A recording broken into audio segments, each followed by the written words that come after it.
I just moved into a new house and it has a spare room, which I'm going to turn into my new art studio, and I'm going to paint a little mural while I'm at it. First thing I have to do is get this thing off. I don't even know what it is. Why does it have that tiny little extension on it? What's the point? And it's super glued on there, I swear. I just couldn't get it off. So I ended up just taping over it so I could get to painting. I got pretty lucky getting this house because it's been a while since I've had my own space to draw in. But this room is a bit of a cave. So I'm going to paint it like a cave. I'm going to paint it dark. And I've built this little bar style desk kind of thing to go on the back wall. This is the wall that's going to have the mural on it. So I need to put this here so I know exactly what I'm working with, where I can paint the mural. I was going to build myself a table as well, but I found this table in town. It was an absolute steal. Had to get it. So now that I've got somewhere to draw, I need to design exactly what I'm going to paint on this wall. All right, so the size of the wall is 239 by 151 centimeters, which is more or less like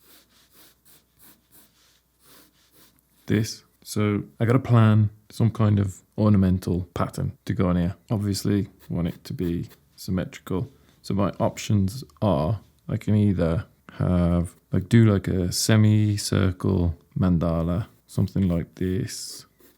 So the center would be there and it just kind of branches out from there. But then what would I do in these corners? Or I could do this is like an arch, like Moroccan style, you know, like maybe something like that.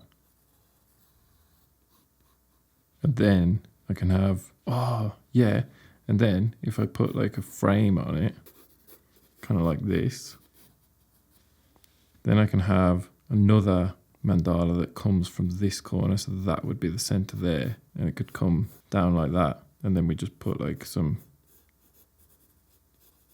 intricacies here to separate it, and then I could have the semicircle mandala just coming out to like here, so then we've got this as like negative space,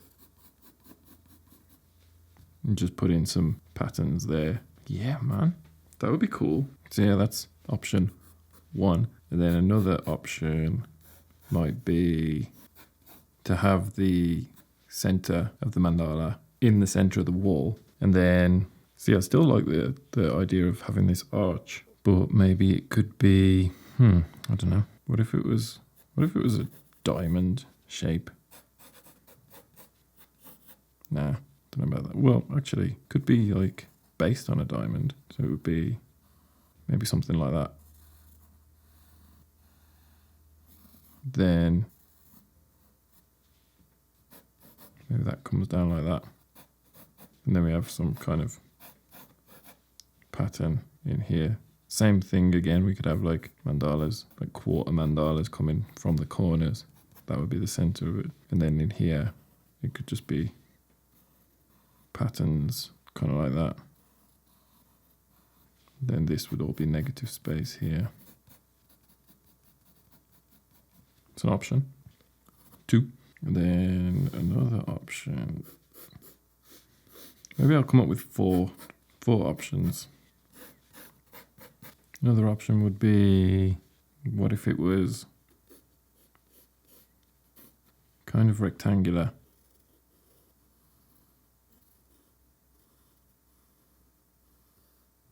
I don't know if this would be too complicated to do on a wall. So it would be like this kind of shape, and then mandala inside of the rectangle. And then on the outside, don't know, I guess could just be like patterns. I don't know what this pattern is, but yeah, like something like that.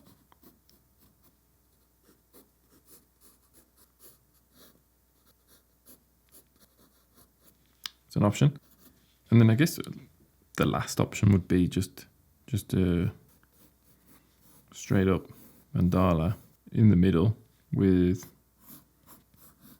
patterns on the outside. I think the first one's the best probably. For me, it's either that one or that one. I don't know. I wasn't sure which one to choose, so I decided to sleep on it. The next day I woke up and I didn't like any of the ideas, to be honest. So I just thought, sod it, I'm just going to start drawing some guidelines on the wall and see what I can come up with. Now, when I'm using a compass on paper, inevitably the needle will punch holes in the paper. And the same thing goes for the wall. My wall is literally made from dirt, so I don't want to end up digging a big hole in it. So here's a little trick that I use, which also works on paper. So all you have to do is grab a bit of card. I'm using this business card of a rather talented local tattoo artist. Cut it up so that it fits on the back of a piece of masking tape, and then X marks the spot that's going to be the center of your mandala.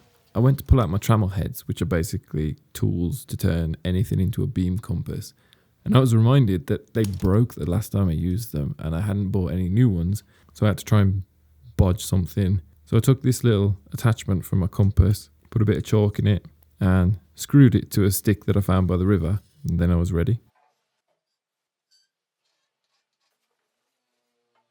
And I'm using a piece of 2x4 to draw the straight guidelines.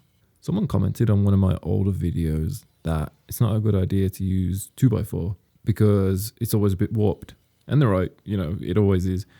But it's not like I'm a civil engineer and, people's lives are at risk if I don't make this line perfectly straight. I've noticed there's a bit of an obsession with perfection in the geometric art community and just in life in general. Like, too many people are perfectionists. And it's a recipe for disaster. You're always going to be disappointed if you're pursuing perfection. It's good to take time and aim for perfection, but you're never going to reach it. So don't put so much pressure on yourself. Because if you're a perfectionist, you're either a winner or you're a failure. And most of the time, it's probably the latter because it's never going to be as good as you think it could be. You're always going to think that you could have done better. I think it holds people back in life. It's definitely something that I still struggle with, but I've got a lot better at it. You have to be willing to try new things and just put stuff out there, whether it's up to your standards or not. Like, it's good to have high standards. I think that you should always hold yourself to high standards and you should always try and make the best work that you can. But you've also got to get it done and get it out there, because if you just keep waiting for the perfect moment, waiting for everything to be perfect and training, practicing, drawing non-stop until you think that you're perfect, well, that day's never going to come. You're never going to reach that impossible goal. So you just got to get on with it and just put stuff out. If it's shit and you know that it's shit, don't put it out, obviously.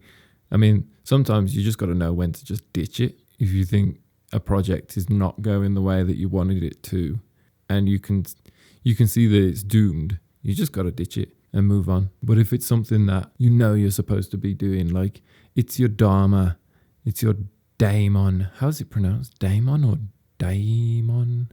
I don't know. But that thing in you that is telling you that you need to do it, then you just need to do it. Anyway, that's all to say that you got to do the best with what you've got. And the best thing that I've got to draw straight lines is a 2x4, and I'm going to keep using it. When I moved into this place, I could just about see that there was already a mural on one of the walls, and the landlord had painted over it. Obviously, he didn't like it. It was of a woman meditating. So I don't want to paint something that's just going to get painted over when I leave this place. So I'm going with a mandala because the landlord has seen my mandalas and he likes them. So hopefully he doesn't mind this one. We'll see. And the big thing that this room is missing is sunlight because of the lack of windows. Like it has windows, but the windows just look out onto the rest of the house. There's no window facing the outdoors. The local Quechua folk around here in Cusco, they worship Inti, the sun god. So I'm also going to put the sun in there to bring a bit of light into the place.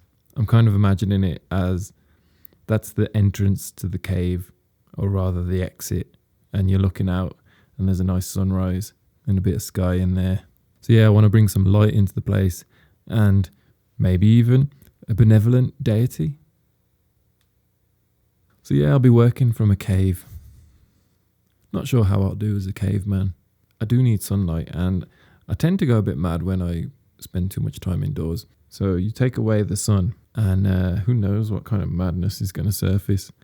But then again, the best art has a bit of madness in it, so let's see how it goes.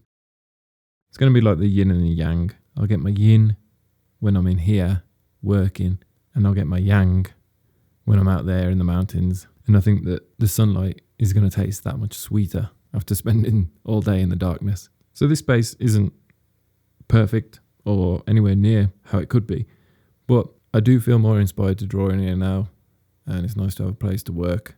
I'm pretty content, pretty happy with everything, but let's see how long it takes before I start looking for a place with windows.